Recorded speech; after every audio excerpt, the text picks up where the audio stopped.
Baba Mtakatifu, Yesu Kristo wa Nazareti, tunasema asante kwa maana hakika kuna Mungu awezaye isipokuwa wewe Bwana.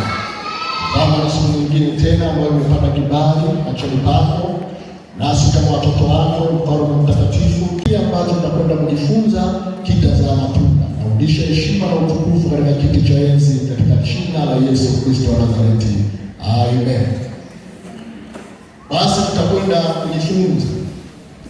kujifunza na mara ya mwisho niliposimama katika Sunday school, kuna vitu ambavyo nilisema tutakuja kuendelea navyo, lakini katika siku ya leo ni vyema nikatengeneza msingi,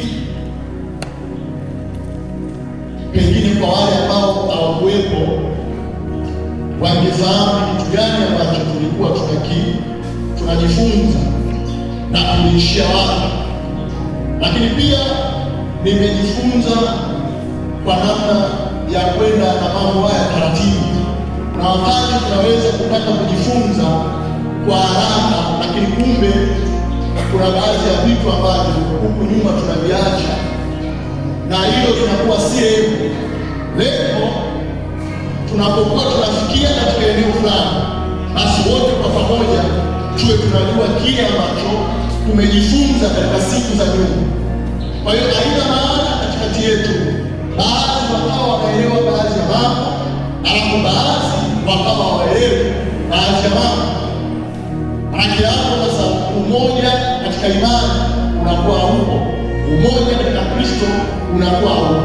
Kwa kuna vitu ambavyo tulivizungumzia au tulivigusia, leo nitatengeneza msingi wa kujengia kwa wale ambao pengine hawakuwahi kuwepo katika masomo hayo, ili tutengeneze msingi, na huo msingi ndio ambao tutakuwa tunaendelea na Yesu asifiwe. Kwa hiyo tunasema kwamba au kichwa cha somo kinasema kwamba ielewe Biblia. Ielewe Biblia au kuielewa Biblia, hiyo ndio kichwa cha somo.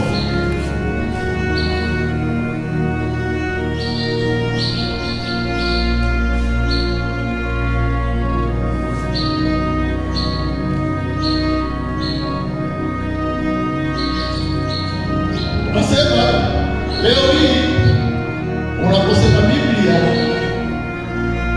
yamkini kuna mtu anaweza akakuletea Biblia ya namna nyingine tofauti na ile ambayo wewe unatumia.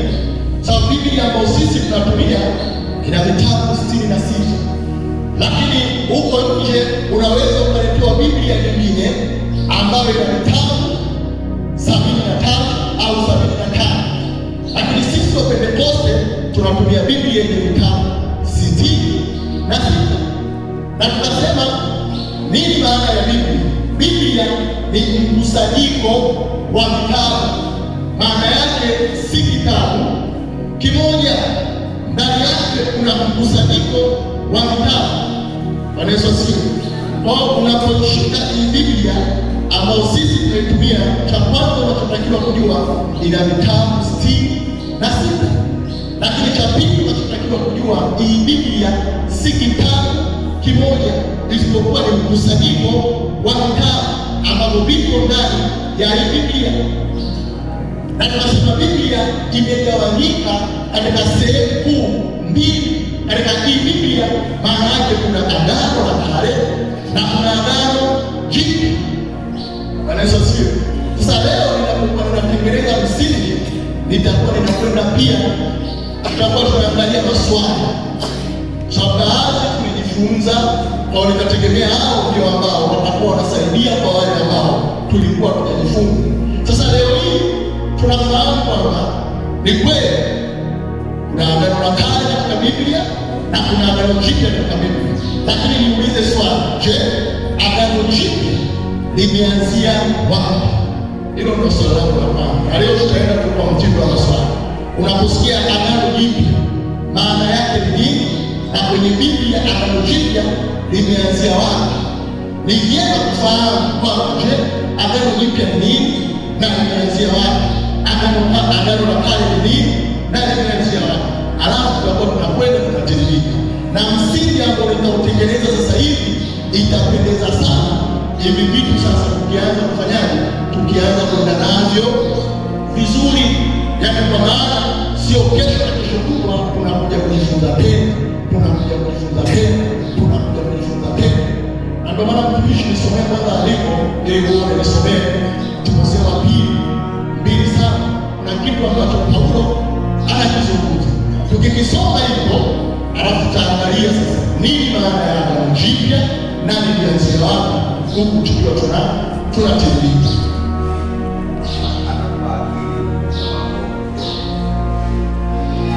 Kwa maana Bwana atakupa haki katika mambo yote. Kwa neno la Mungu linatakiwa pale ambapo tunajifunza, tunatakiwa tukienda nyumbani tutafakari, je, jambo hili lipoje? Kitu hiki kipoje? Lakini tukiwa watu ambao tunajifunza kila itwapo leo, lakini baada ya hapo tunasahau.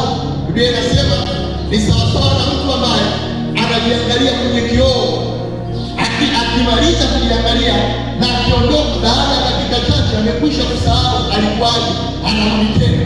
Kwa sisi tusiwe watu wa namna hiyo, tuwe ni watu ambao leo tumejifunza kile ambacho tumejifunza, basi ni vyema tukakifanyie kazi.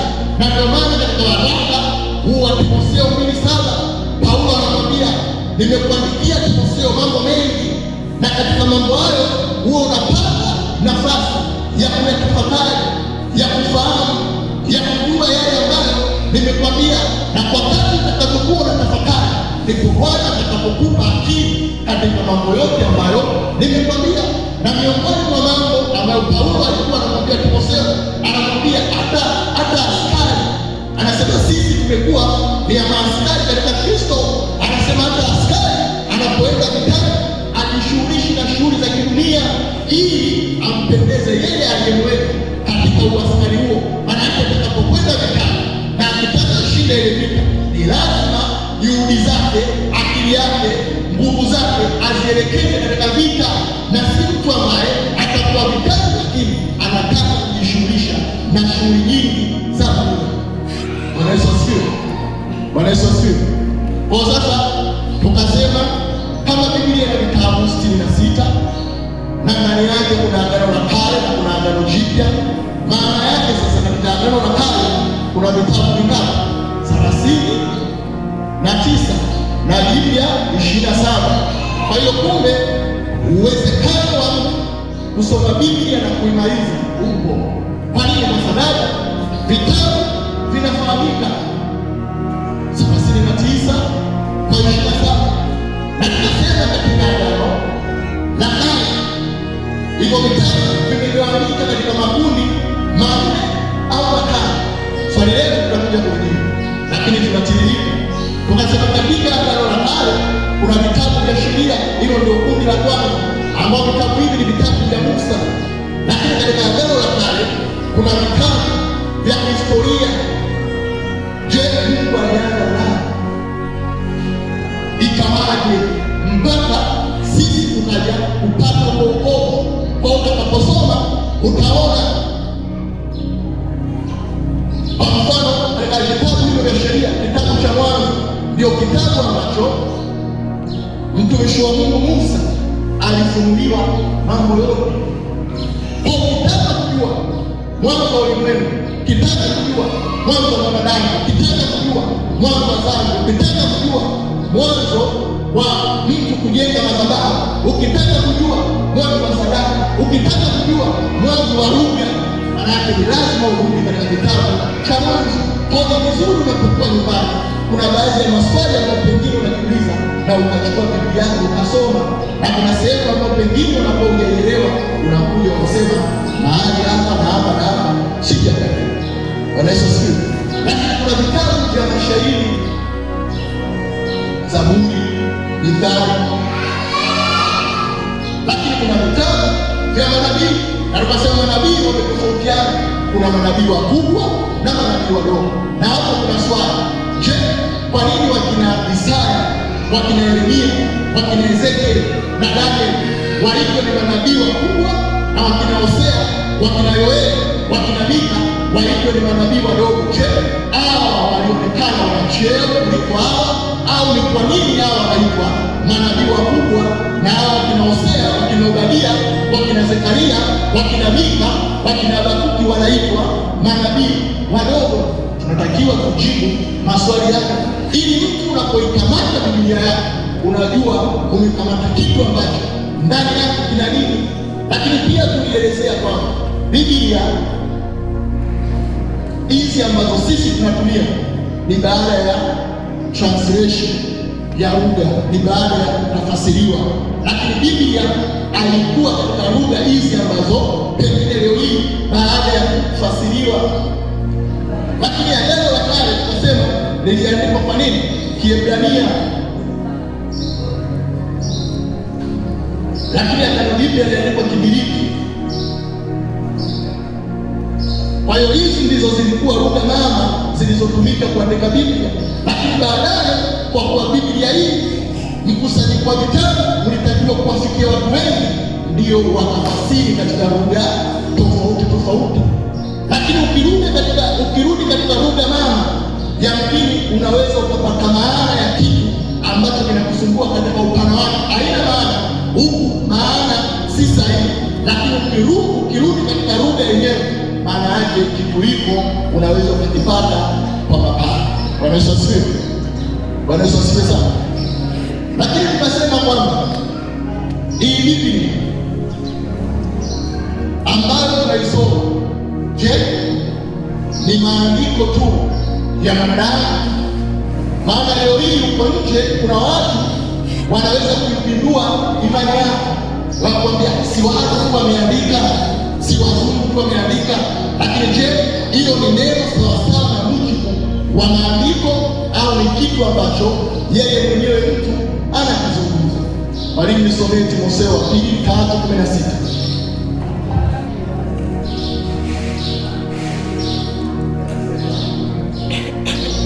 Kila andiko lenye pumzi ya Mungu lafaa kwa mafundisho. Kwa hiyo kumbe Biblia maandiko yake yana pumzi ya Mungu. Kwa sio kwamba ni kitu tu ambacho kama gazeti. Anasema kila andiko lenye pumzi ya Mungu lafaa kwa mafundisho, kwa kuwaonya watu makosa yao, kwa kuwaadabisha na kuwaongoza katika haki, ili mtu wa Mungu apate kuwa kamili, amekamilishwa, atende kila jambo ambalo ni jema. Kwa kuwa Biblia inaweza kumwadabisha mtu, Biblia inaweza kumwonya mtu, Biblia inaweza kumuongoza mtu. Kwa nini namwadabisha? Kwa nini namuonya? Kwa nini namuongoza? Ili huyu mtu wa Mungu apate kuwa kamili. Manake kuna sehemu ambapo unaweza kutaka kwenda kwa mwenendo yako, lakini Biblia inakwambia hapa si sawa. Manake inakuadabisha, manake inakuongoza, manake inakuonya. Kwa nini naonya? Kwa nini nakuadabisha? Kwa nini nakuongoza? Ili upate kuwa kamili na uweze kutenda kila niliyokuwa nini. Je, hiyo ndio Biblia? Unapokamata maandiko ya Biblia, lazima ujue kwamba kila andiko kwenye Biblia lina pumzi ya nini? Ya Mungu. Na hiyo andiko haliko wako kwa bahati mbaya. Kusudi lake, zumuni lake ni kukuongoza, ni kukuadabisha na kukuonya, ili sasa upate kukamilika. Bwana Yesu asifiwe. Nisomee Petro wa pili 1:20 inasema,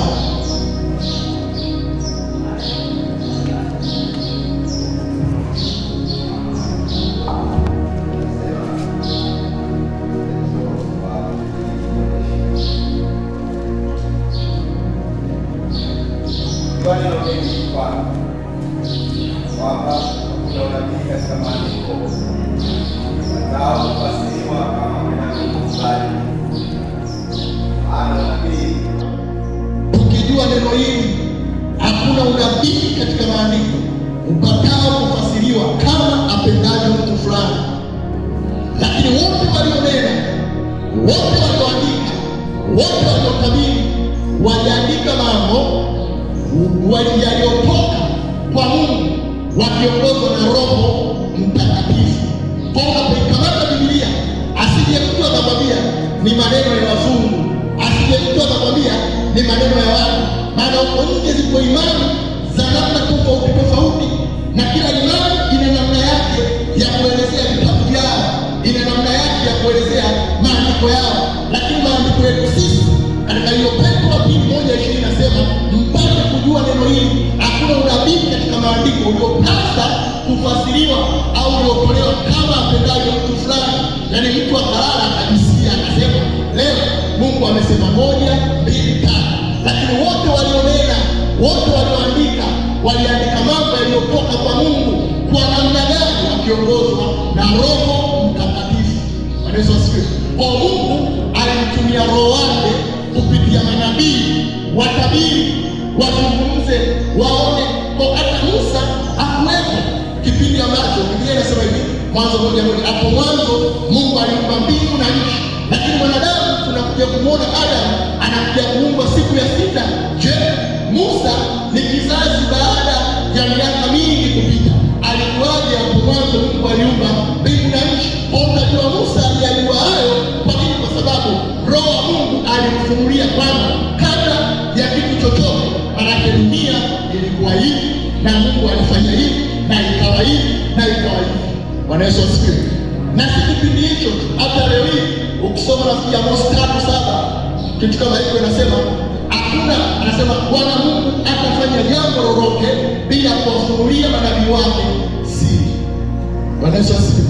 Kwa hiyo hata leo hii Mungu ana uwezo wa kufunua mambo kama aliweza kufunua kwa kina Musa, anaweza kufunua hata. Sasa kabla tuendelea, naje tunatengeneza huo msingi ambao ndio tulikuwa nao. Swali langu, Agano Jipya limeanzia wapi? Ni vyema tukajua. Kwa kama kuna mtu ambaye anaweza kujibu kwa haraka, muda wetu ni mchache ili tuweze kuendelea.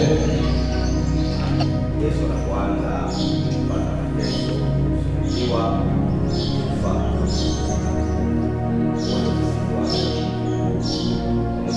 kitabu cha Luka 22, Luka 22 mstari wa 17, yaani 17,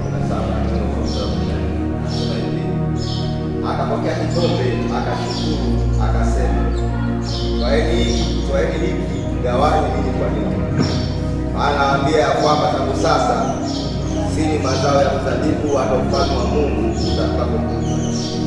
Akatwaa mkate, akashukuru, akaumega, akawapa akisema, huu ndio mwili wangu unaotolewa kwa ajili yenu, fanyeni hivi kwa ukumbusho.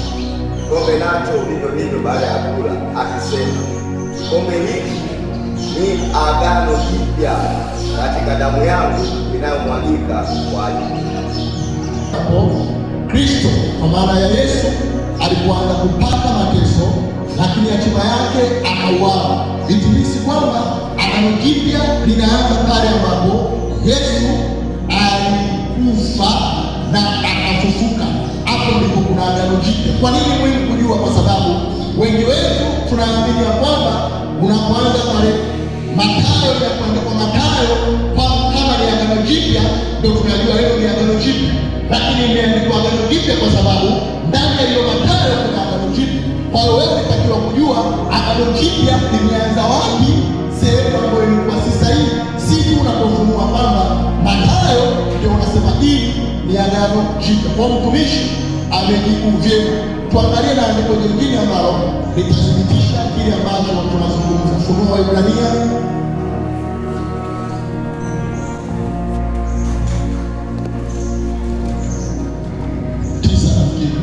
Zaidi damu yake Kristo, ambaye Baba kwa Roho wa milele alitoa nafsi yake kwa Mungu kuwa sadaka isiyo na mawaa, itawasafisha dhamiri zenu na matendo maovu, mpate kumwabudu Mungu aliye hai. Na kwa sababu hii ni mjumbe wa agano jipya, ili mauti kisha kufanyika kukomboa makosa yaliyokuwa chini ya agano la kwanza, hao walioitwa walipokea ahadi ya urithi wa milele. Maana agano la urithi lilipo lazima iweko mauti yake aliyeifanya. Maana agano la urithi lina nguvu paliposikia kutoka kwa mtu, kwa kuwa halina nguvu kabisa akiwajua yeye aliyemfanya. Hiyo hata ile ya kwanza alikuwa haikuanzwa pasipo damu, maana kila amri ilipokwisha kunenwa na Musa kwa hao watu wote, kama ilivyoamuru sheria, alitoa damu ya ndama na ya mbuzi pamoja na maji na sufu nyekundu na hisopo, akakiishia kitabu chenyewe na watu wote, akisema, hii ni damu ya agano iliyoamriwa na Mungu. Ile hema nayo na vyombo vyote vya ibada alivyonyunyizia damu hivyo hivyo. Na katika Torati karibu vitu vyote husafishwa kwa damu, na pasipo kumwaga damu hakuna toleo. Inasema kwa maana palipo agano lazima iwepo mauti, na agano linakuwa na nguvu inapokuwepo mauti, na inakuwa halina nguvu kama mauti haijatokea. Na hata agano la kwanza alikufanyika pasipo damu. Kwa tunaposema agano jipya, tunatakiwa kujua kwamba lilianza pale ambapo Yesu alipoliondoa la kwanza. Ameliondoaje la kwanza? Ameliondoa kwa kuimwaga damu yake. Kwa aliondoa la kwanza, amesimamisha la pili. Kwa maana ilipo mauti ya mtu ndipo kulipokuwa kuna agano. Na hata la kwanza alikuanza pasipo kumwagika kwa damu. Kwa hata agano jipya lilianza pale ambapo Kristo aliposulubiwa na akateswa kwa ajili yetu. Bwana Yesu asifiwe. Bwana Yesu asifiwe. Sasa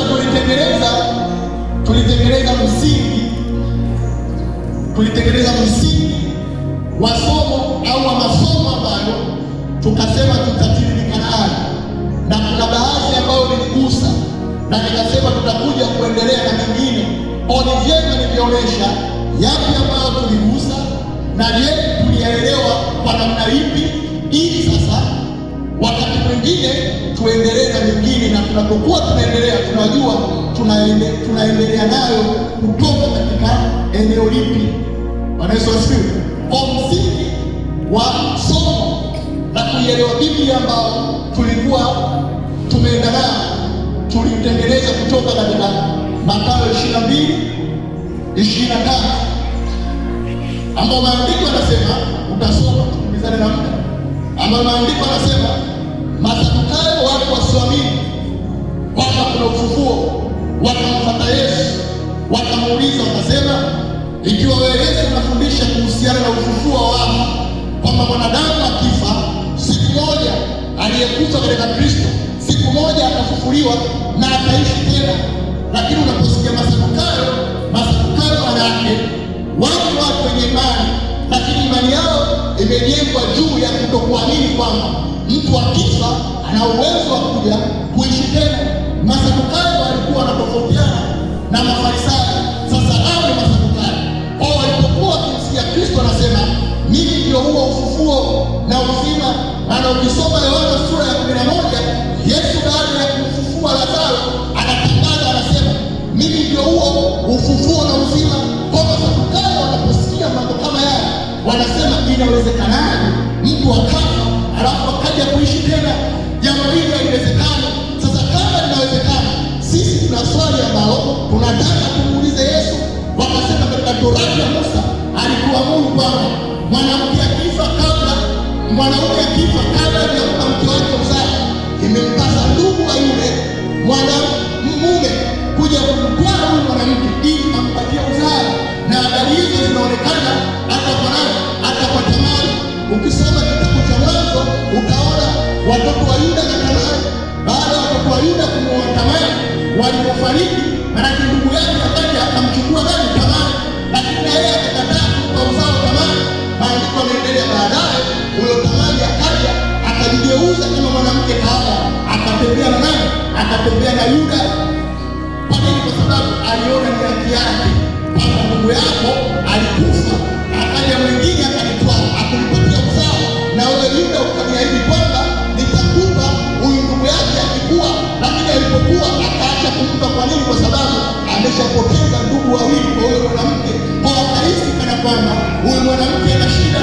Alipomnyima ndipo ambapo yule mwanamke akasema, nitajigeuza kuwa kama kahaba, na kweli Yuda akajua ni kahaba na akatembea naye. Kwa hiyo ilikuwa ni desturi ya Wayahudi, ilikuwa ni desturi ambayo iliamriwa katika Torati kwamba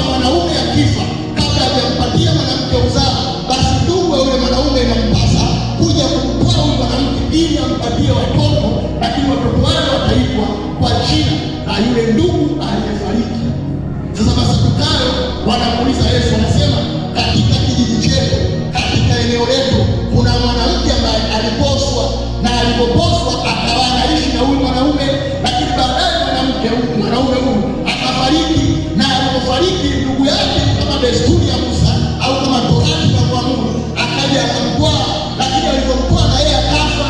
Akaja mwingine akamtwaa, mwisho wa siku akafika sawa. Sasa Yesu, tunakuuliza swali, ikiwa wewe unasema ya kwamba kuna ufufuo, je, mwanamke huyu siku akifufuka atakuwa ni mke halali wa nani miongoni mwa wale saba?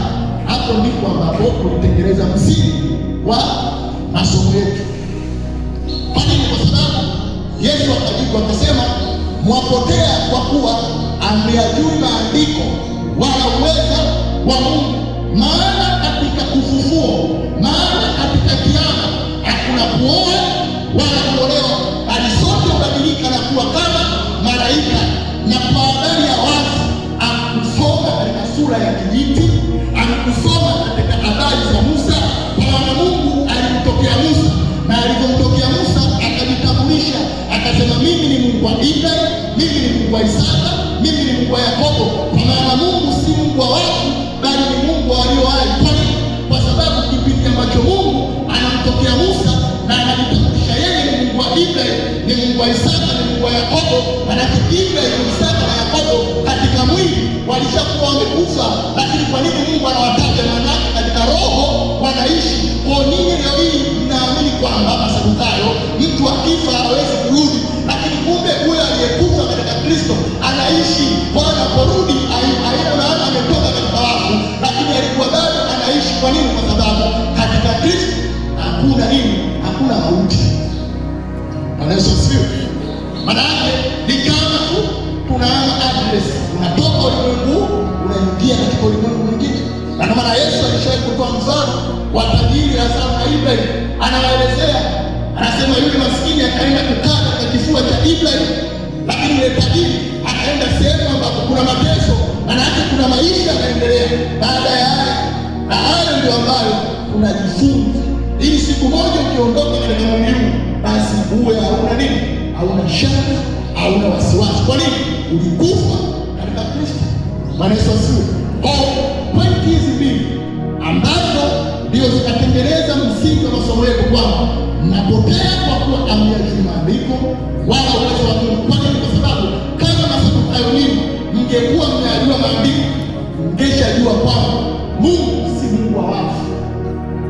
Kama Mungu aliweza kujitana yeye ni Mungu wa Ibrahimu, manake Ibrahimu anaishi, manake Isaka anaishi, manake Yakobo anaishi. Leo hii wewe unaweza ukamwona Moses Gola yupo, lakini yupo. Kwa nini? Kwa sababu alikufa katika nini? Alikufa katika Kristo, na Mungu ana uwezo wa kumtaja, maana anamuona. Bwana Yesu asifiwe. Kwa hiyo wao walikuwa wana mashaka, lakini akasema wapotea kwa kuwa hamyajui maandiko wala uwezo wa Mungu.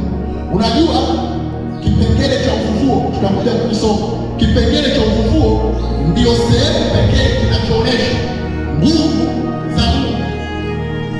Leo hii kwa nini kuna dini zinagawanyika na kuna watu ambao wanaweza kusema hakuna ufufuo? Kwa nini? Hawaamini kwamba mwanadamu amekufa arudi.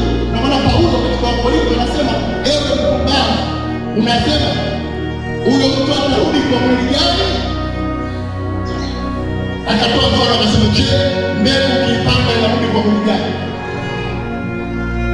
Kama mnashindwa kuamini kwamba mtu akifa ana uwezo wa kurudi, kwani mbegu mnazipanda zinarudi? Ikiwa Mungu anaweza kufanya kwenye maharage, kufanya kwenye mahindi, atashindwaje kwa mwanadamu? Kwa hiyo watu ni kwa kuwa walikuwa waamini uwezo wa Mungu, ni kwa kuwa walikuwa hawajui maandiko.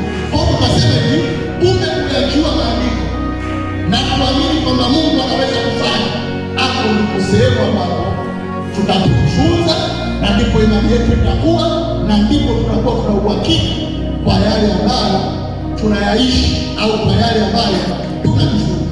Bwana Yesu asifiwe. Kwa miongoni mwa vitu ambavyo tukajiangalia, ambavyo tulijifunza, tukasema kwamba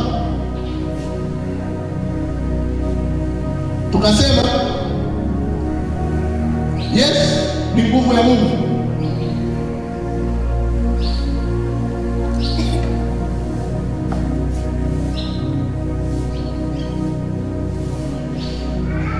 Tunasema jina la Yesu ni nguvu ya Mungu.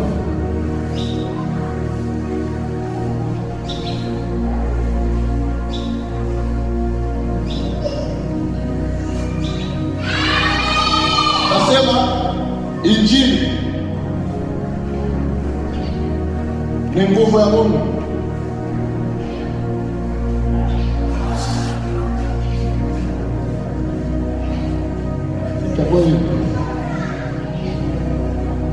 Tukasema wokovu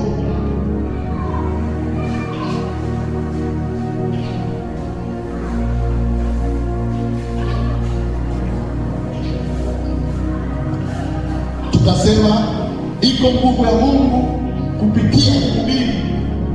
Yaani mtu anapokuwa na kweli ya Mungu, kuna nguvu ya Mungu anayoiachilia. Kwa hiyo watu wanaweza wakapokea uponyaji pale ambapo mtu anakuwa anahubiri kweli ya Mungu kabla hata kwenye uovu. Kwa hiyo tunasema iko nguvu ya Mungu kwenye kuhubiri.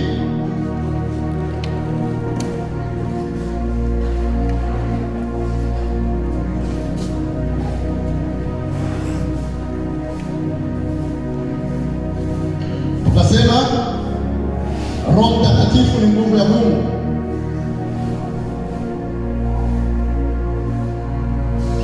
Tukamalizia na nini? Ufufuo.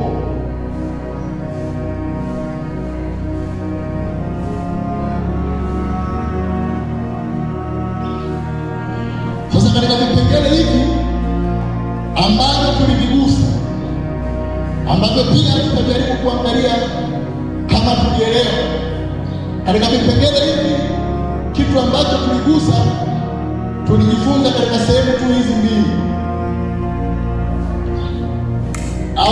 au na ya tatu, lakini tulijifunza kwa habari ya wokovu, na wokovu tuliuanzia mbali.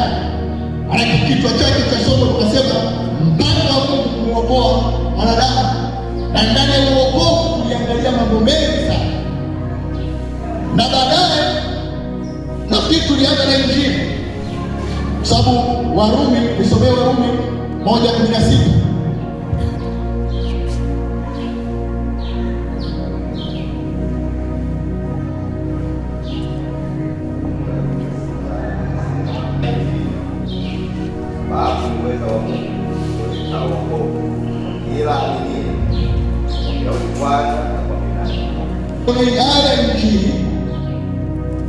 Injili ni uwezo wa Mungu uletao wokovu kwa kila aaminie, kwa Myahudi kwanza na Myunani pia. Kwa kumbe Injili ndiyo inaoleta wokovu. Kwa kuhubiri Injili ndio watu wanafanyaje? Wanaokoka. Lakini anasema sionei haya Injili. Kwa nini? Kwa sababu ni uwezo wa Mungu. Kwa kumbe Injili ni nguvu ya Mungu. Kwa unapokuwa unahubiri ahubiri, na ndio maana itakiwi kuhubiri maneno yako ukizani kwamba kwa ushawishi wa maneno au kwa hekima ya binadamu mtu anaweza kuokoka. Manake ukihubiri Injili ya kweli, hata kama uko unazungumza tu kaka yangu Mungu anakupenda, lakini kama unahubiri Injili, manake ndani yake nguvu ya Mungu inaweza kumfanya mtu aokoke. Lakini hata kama ukatoa sauti lakini usihubiri Injili, manake ndani yake ana nguvu ya nini? Ana nguvu ya Mungu. Na tunasema kama ni hivi, ni vyema kufahamu nini maana ya Injili, ambayo hiyo Injili ndio inaleta nini? Wokovu. Na wokovu tuliuangalia, unaposikia mtu ameokoka maana yake ni nini? Anasifiwe. Sasa tutaangalia katika maeneo hayo mawili, ili tukija kuendelea tuje kuendelea vizuri. Lakini nitamalizia mchoro wangu ambao ndio siku zote uwaga unaniongoza, ili uone masomo haya kwa sasa hivi yanakusaidia katika eneo lipi. Bwana Yesu asifiwe. Mwalimu nisomee Yohana 1:17.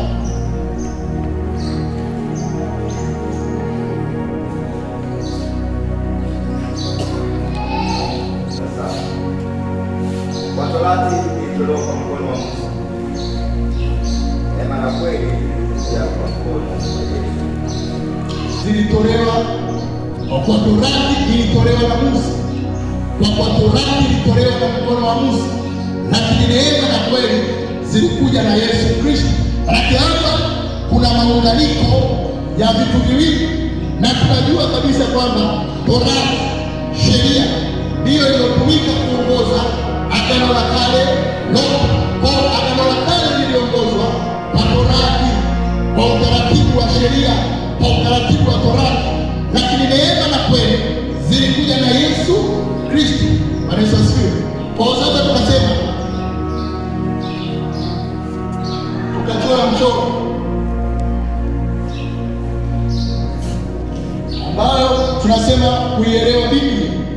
Kwa tunasema tunapoweka hivi, manake msalaba unamhusu Yesu, lakini sasa huku tukasema ni Agano la Kale. Agano la Kale manake liliongozwa na nini?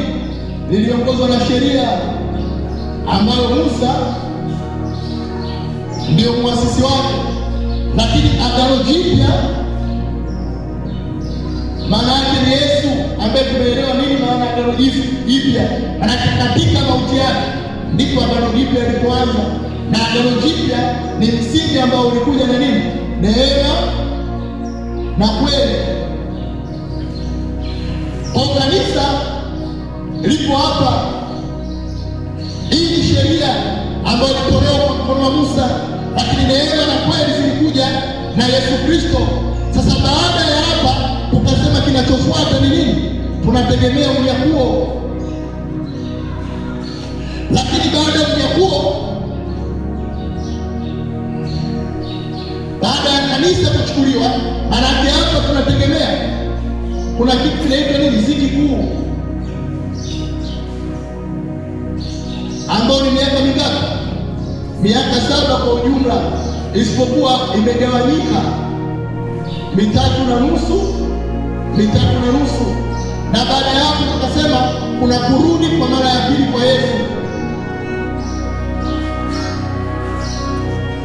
alafu inapata miaka 1000 ya utawala wa Yesu,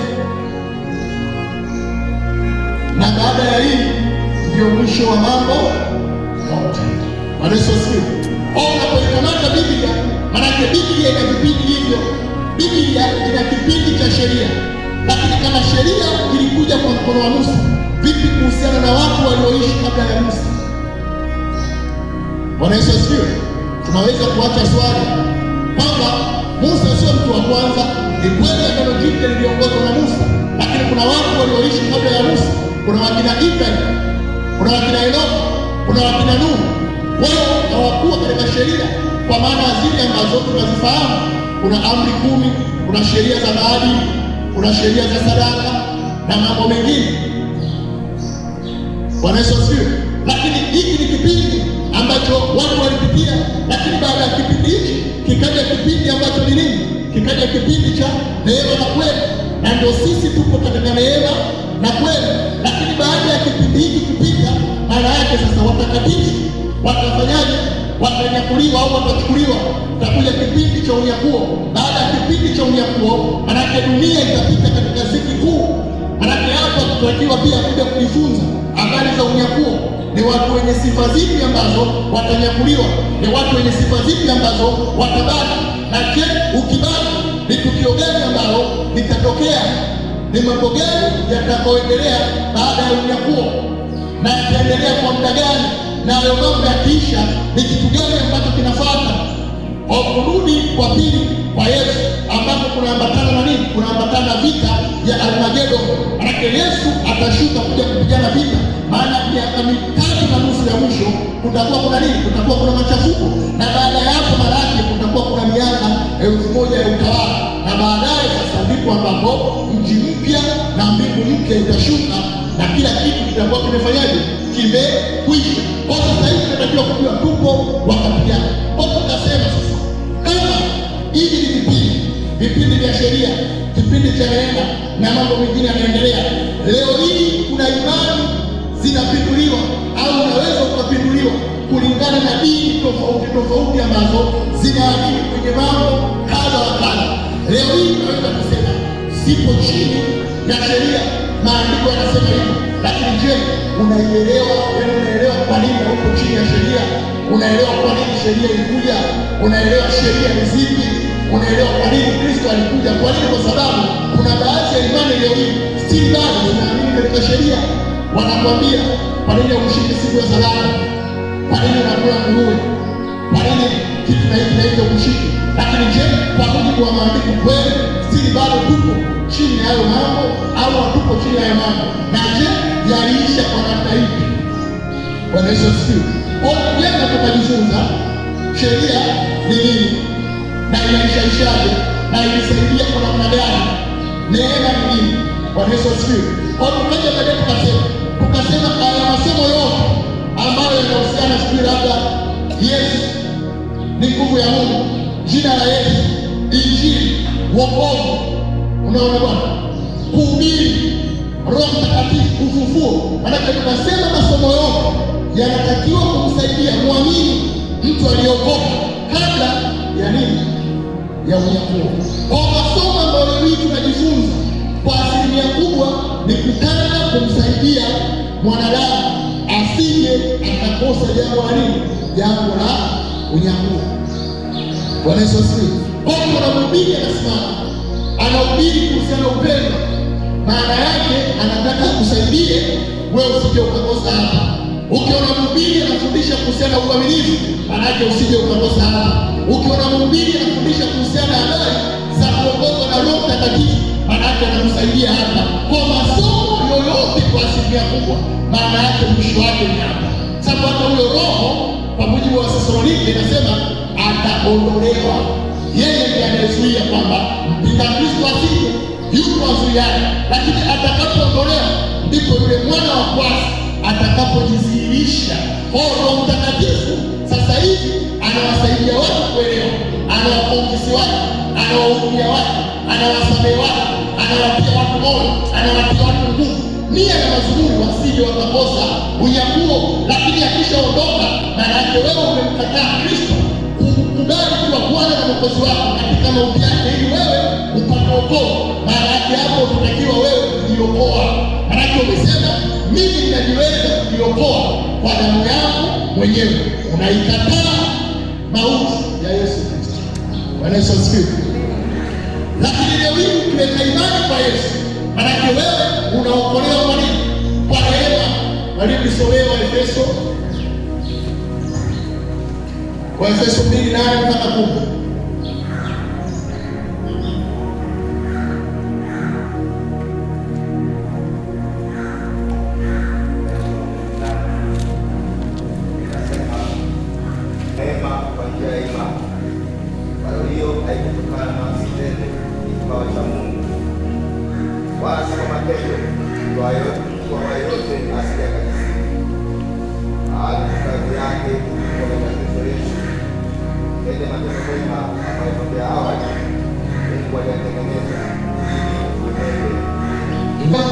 Kwa neema, kwa njia ya imani.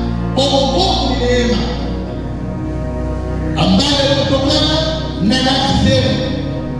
Kwa maana mtu yoyote ambaye anaweza akajipiga kifua akasema kwa sababu mimi ni mtiifu sana, kwa sababu mimi ni mwerevu sana, kwa sababu mimi ni mtoaji sana, kwa sababu mimi ni mtakatifu sana, ndio inanifanya nipokee wokovu. Hapana. Wokovu ni kazi ya Mungu, lakini baada ya kazi hiyo Mungu anategemea uwe na mwenendo mwema. Na ndio maana katika mamlaka ya mwamini tulijifunza vitu viwili. Tukajifunza asili na mwenendo. Mtu anapookoka asili yake pale pale anakuwa kama Yesu Kristo. Kwa nini? Kwa sababu Yesu alikuwa ni mwana wa Mungu, na wewe unapookoka unakuwa ni mwana wa Mungu. Lakini kwa habari ya mwenendo ndio ambao unatakiwa kujifunza na kubadilika siku hadi siku. Bwana Yesu asifiwe. Bwana Yesu asifiwe. Unajua mbwa awe mbwa kwa sababu amebweka, si ndio? Lakini mbwa anabweka kwa sababu ni mbwa. Kwa hiyo yeye Yaani baada ya kuweka sisi hatusemi kumbe huyu ni mbwa. Hata asipoweka ni mbwa, lakini atadhihirisha umbwa wake pale ambapo anabweka. Sijui kama imeeleweka. Na ndio sasa hii katika Waefeso inapozungumza, yaani kwamba wewe kinachotangulia sio matendo ili upate wokovu, lakini baada ya wokovu unategemewa uwe na matendo mema. Bwana Yesu asifiwe.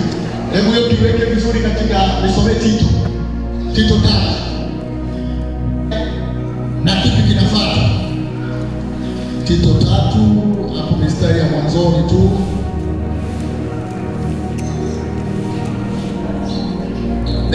Soma 3:4. Nasema wema wake Mwokozi wetu Mungu na upendo wake kwa wanadamu uliofunuliwa alituokoa, si kwa matendo, si kwa sababu ya matendo ya haki tuliyotenda sisi, bali kwa neema yake kuoshwa kuzaliwa kwa pili na kufanywa upya na Roho Mtakatifu. Haya kumwagia kwa wingi kwa Yesu Kristo Mwokozi wetu, ili kwa neema yake bali kufanywa warithi wa uzima wa milele kama ilivyo neno la kuaminiwa. Mambo hayo nataka kuyanena kwa Mungu, ili wale wanaomwamini Mungu wakumbuke kudumu katika matendo mema. Hayo maadui tena yana faida kwa wanadamu. Amen. Hebu kuonesha kwamba si kwa matendo mema tuliyofanya, lakini baadaye anakwambia dumu katika matendo. Maana kinachotangulia ni wokovu, na baada ya hapo ndiyo yanafuata matendo. Bwana Yesu asifiwe. Muda wetu unakimbia sana, yaani unakimbia sana. Yaani sijagusa baadhi ya vitu ambavyo tulivikusanya ili nijue ni kwa namna gani tulivielewa, kwa sababu labda nimalizie tu kuuliza maswali mawili, sababu tulijifunza. Wewe unaelewa nini unaposikia mtu ameokoka? Au wewe unapomwambia mtu mimi nimeokoka, maana yake ni nini? Sababu huko nje wapo watu wanasema hakuna kuokoka duniani, na wewe umeokoka ukiwa duniani. Nini maana ya kuokoka?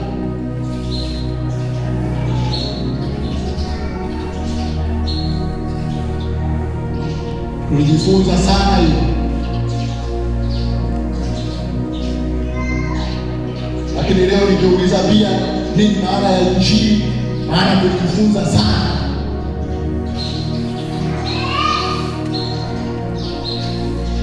Ndani yake tukajifunza nini maana ya toba. Yaani leo nitegemea hayo yote nikiuliza toba maana yake ni nini? Ondoleo la dhambi maana yake ni nini? Wokovu maana yake ni nini?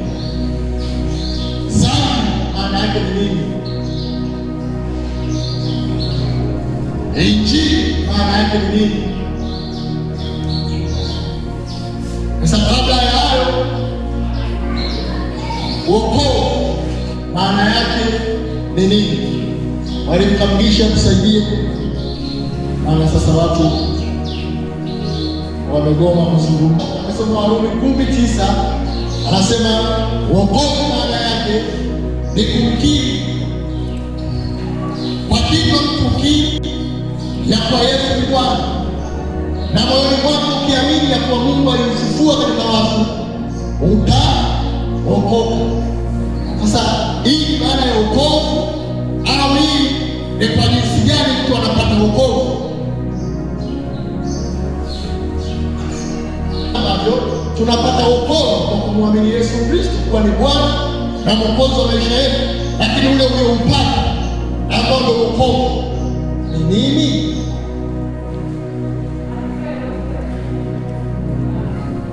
Karibu mtumishi. Wanaona kama umeiwazia kwa mbali.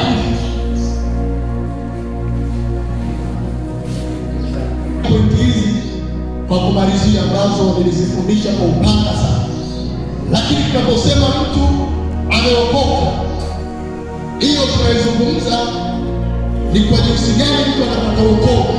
Lakini tunaposema mtu ameokoka, maana yake, maana wokovu tunasema ni pande kubwa ambayo tunajifunza. Maana yake ni mtu amesamehewa dhambi. Leo unasema mimi nimeokoka, maana yake nimepata ondoleo la dhambi, maana yake nimesamehewa dhambi. Hiyo ni namba moja. Unaposema nimeokoka, maana yake nimehesabiwa haki bure inayotokana na imani katika Yesu Kristo. Unaposema nimeokoka, maana yake umeoshwa na kutakaswa kabisa. Unaposema umeokoka, maana yake umehamishwa kutoka katika nguvu za giza na kuingizwa katika ufalme wa mwana wa pendo lake. Unaposema umeokoka, maana yake wewe umefanyika kuwa mwana wa Mungu. Unaposema umeokoka, maana yake umeungwa pamoja na Bwana. Bwana Yesu asifiwe. Kuna maana zaidi ya moja ambazo zote tuliziona. Unaposema umeokoka, maana yake una uzima wa milele. Unafananishwa na mtu aliyetoka mautini na kuingia uzimani. Kwa mtu akisema mimi nimeokoka, maana yake nimepita mautini na kuingia uzimani. Maana yake nimehamishwa kutoka katika nguvu za giza na kuingia katika ufalme wa mwana wa pendo lake. Maana yake nimesamehewa dhambi. Maana yake nimefanyika kuwa mwana wa Mungu. Maana yake mimi ni nuru ya ulimwengu. Bwana Yesu asifiwe. Jumapili wale tuendelee kujifunza mambo haya kwa utaratibu.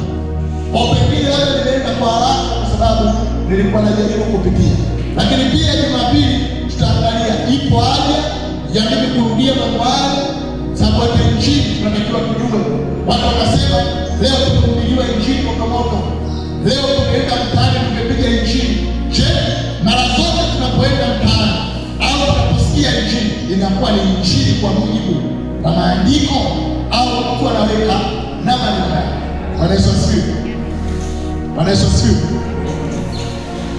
Tuombe kwa ajili ya kukabidhi kipindi kuendelea na vipindi vingine. Jumapili jitahidi sana kuwahi ukiwa na Biblia yako na daftari yako. Mambo haya ni mazuri na yatakusaidia. Asante Mfalme mtakatifu, Mungu wa Ibrahimu na Isaka na Yakobo. Tunasema asante kwa maana hakika hakuna Mungu aliyezae isipokuwa wewe Bwana. Tazama tumejifunza kwa msaada wa Mtakatifu, nasi tunaamini ya kwamba kwa yale ambayo tumejifunza Bwana yatakwenda kutuingilisha, yatakwenda kutuongeza katika kutafakari kwetu. Tunarudisha heshima na utukufu katika kiti cha enzi. Amen.